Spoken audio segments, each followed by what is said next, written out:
আইপিএলও দেখেন, আপনি জানতেন যে আইপিএল এর একটা টিম ওদের প্রেসিডেন্ট ওন করতো। আমাদের গভর্নিং কাউন্সিলের কেউ থাকে, he have to resign from this, he has to resign from the governing council.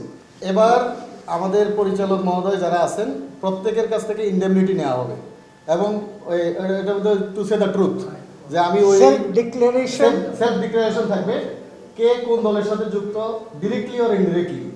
সেটা যদি আমাদের গভর্নিং কাউন্সিলের কেউ থাকে, he have to resign from this, he has to resign from the governing council. Number 1। Number 2 হলো, এটা কোনো ধরাবাধা hard and fast rule নাই যে বিপিএল এ কেউ বোর্ড ডাইরেক্টর হলে চালাতে পারবে না, সে ডিক্লেয়ার করতে হবে এটা। সো এটা হলো আপনাদের কাছে মেসেজ।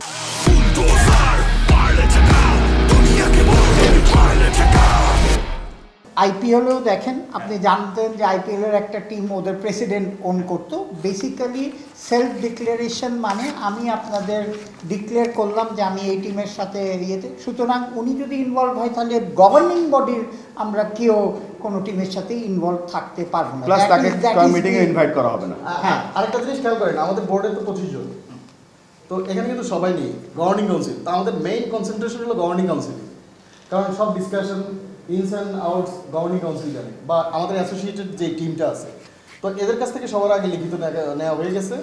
বাকি বোর্ড মেম্বারদেরকেও আমরা ইন্ডেমনিটি ফর্মে সাইন দেবো যে তার ডিরেক্টলি আর ইনডিরেক্টলি কোনো ইনভলভমেন্ট আছে কিনা।